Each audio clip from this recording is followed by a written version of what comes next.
네, 여론조사 결과 거의 대동소이합니다. 윤석열에 대한 이제 신뢰는 바닥이 드러나고 있어요. 한길리서치 여론조사 결과 보겠습니다.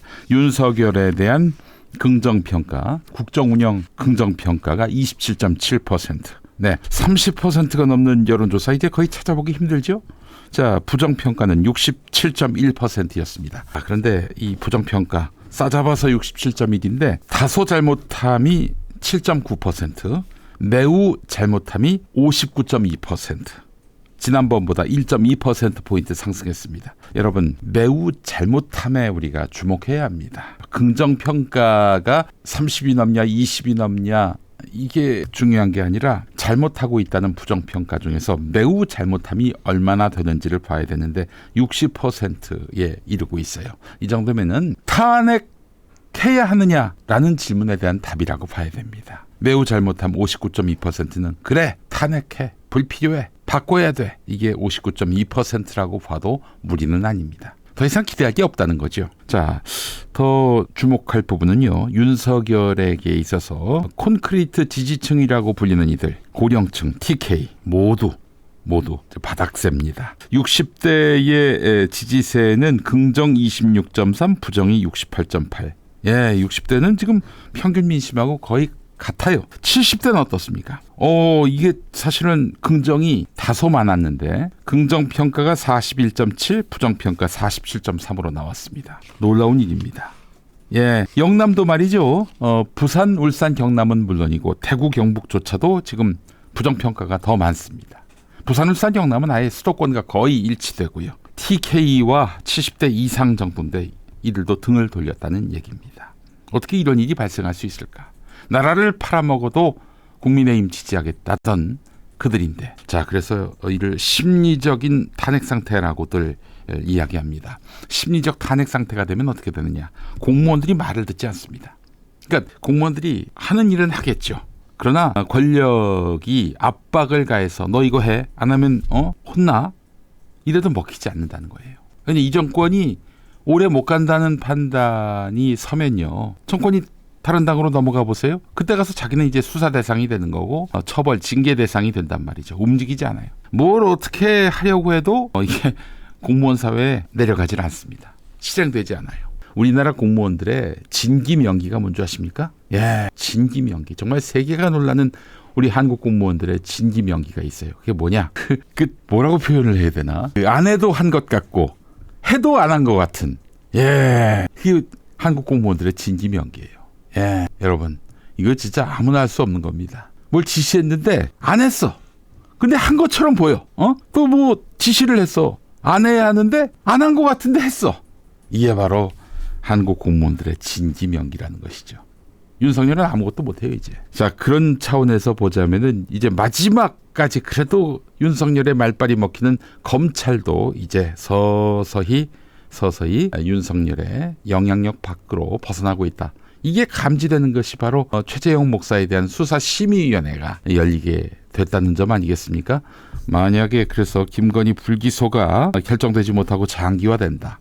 혹은 불기소가 기소가 된다? 그러면 이제 완벽한 데드덕이 왔다라고 보는 것이 옳을 것입니다. 자, 이런 상황이 왜 왔을까? 한길리서치 분석에 따르면은 특히 60대 그 지지 기반이 붕괴된 것은, 윤석열의 지지 기반이 붕괴된 것은 거듭된 뉴라이트 역사관 친일 인사 논란이 지지율 하락에 큰 영향을 미쳤다고 분석합니다. 뉴라이트인 김영석을 독립기념관장에 임명하고 반쪽짜리 광복절 경축식이 있었고, 야권이 반대하는 정말 한심하기 짝이 없는 김문수를 노동부 장관에 임명한 것들, 이것이 친일 이슈에 민감한 고령층 유권자의 반발을 이끌어냈다는 것이죠. 자, 사실은 여러분, 친일도 두 가지 종류가 있어요. 친일이 아니라 보수도 두 가지 종류의 보수가 있어요. 뉴라이트와 올드라이트. 자, 올드라이트는 뭐냐? 보수죠. 말 그대로 보수 정당 성향의 유권자들인데, 그래도 이 올드라이트는 친일 문제에 있어서만은 민족주의적인 입장에 섭니다. 여러분, 일본군 장교였던 박정희를 비롯해서 전두환, 노태우, 김영삼까지 전부 박정희, 전두환 이 보수 정권 지도자들, 이승만까지 다 이제 일본 문제에 대해서는 대단히 완고한 반일 입장이었습니다. 자, 근데 이 친일 보수들은요, 어떤 경우냐? 그러니까 일제강점기를 경험해보지 못했던 자들, 그런 자들이죠. 젊은 친일파들, 이들이 바로 뉴라이트입니다. 일본한테 당해본 적이 없기 때문에 이들은 친일은 좀 어떠냐, 뭐 이런 입장이기도 해요. 뉴라이트와 올드라이트가 있는데, 이 올드라이트 입장에 선 60대가 보기에 지금의 이런 뉴라이트는 뭐 어느 사회나 개소리를 떠드는 인간들이 있잖아요. 그렇지만은 우리 사회의 주류가 될 수 없는 자들이라고 그동안 믿어왔고 생각해왔는데, 이것들이 지금 윤석열 시대를 맞아서 출세하고 있단 말이죠. 요 꼬라지 못 본다. 이런 입장에 서신 분들이 바로 60대 이상의 유권자층이라고 말할 수 있습니다.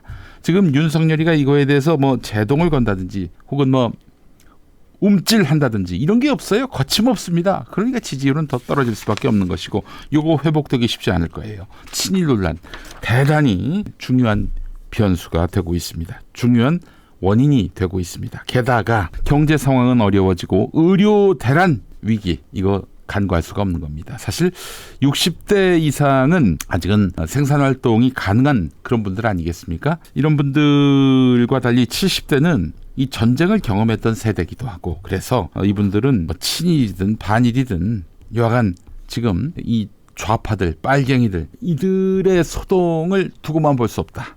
무조건 우리 편 중심으로 똘똘 뭉쳐야 한다 해가지고 윤석열을 아주 강고하게 지지하는 세대거든요, 70대가. 근데 이 70대가 말이죠, 지금 윤석열에게 등 돌리고 있습니다. 왜 그럴까? 의료 대란이 가장 컸다, 이렇게 봐야 될 것 같습니다. 의료 대란이 왜 그러느냐? 여러분, 그 70대가 병원에 좀 더 친숙하겠습니까? 60대가 친숙하겠습니까? 50대가 친숙하겠습니까? 40대가 친숙하겠습니까? 나이가 들수록 병원과 가까워요. 그런데 그 병원이 제 기능을 못한다? 이거는 생존의 위협이 될 수밖에 없는 거예요.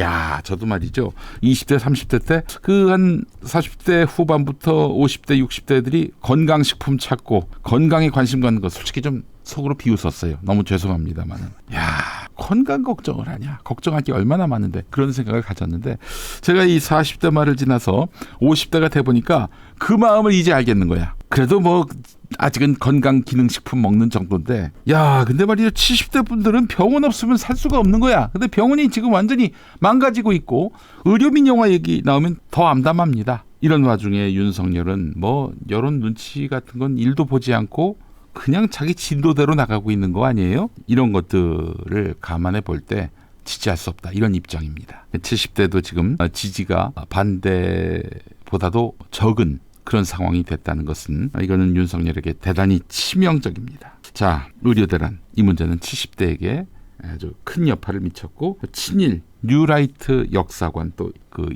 인사발탁, 이거는 또 60대에게 큰 여파를 미쳤다는 점, 그리고 전반적으로 경제가 어려워진 상황에서 부산, 울산, 경남, 대구, 경북이 뭐 예외입니까? 그분들도 지금 이 회복될 수 없는 상황에 넌더리를 내면서 윤석열에게 반기를 들고 있는 그런 상황이 되겠습니다. 자, 이런 여론을 돌이켜본다면은 이제 심리적 탄핵 상태라고 봐도 무리는 아니고요. 윤석열을 이대로 국민들이 내쫓는다고 한들 정말 그 박근혜처럼, 그 박근혜 지지층은 거의 종교적 지지 아닌가요? 아버지 박정희에 이어서 윤석열이한테 그런 게 어디 있어요? 그래서 윤석열이 할 수 있는 일은 뭐 도사를 불러가지고 굿하는 거 말고는 없을 것이다, 이런 생각이 들고요. 이게 발견되는 순간 국민들의 노기를 자극하게 될 것이고, 그렇게 해서 쫓겨나는 것은 이제 시간 문제일 뿐이다. 그 시간이 2년 반이면 안 되겠죠. 저는 장담합니다. 제가 구체적으로 날짜를 특정하면 또 틀릴 수 있기 때문에 제가 그건 특정하지 않겠습니다만은 얼마 남지 않았습니다. 얼마 남지 않았어요. 이런 지지 기반으로는 국정 운영을 할래야 할 수가 없어요. 그런데 윤석열이가 하고자 하는 것은 파행과 분열이거든요. 그거 없이는 윤석열은 동력을 얻을 수도 없고 또 추진력을 얻을 수도 없는 것입니다. 자, 그래서 이제 얼마 남지 않았다는 점을 좀 감안하고요. 그게 또 확인되는 것이 오늘 아침에, 아까도 5분 브리핑에서 들으셨습니다마는, 이재명 대표가 섀도우 캐비닛을 구성하라고 지시했다는 거 아니에요. 얼마 남지 않았다고 본 거예요. 그리고 한동훈도 또 이준석도 지금 돌아가는 양상을 보니까 조기 대선은 불가피하다라고 판단하고 있는 것 같습니다.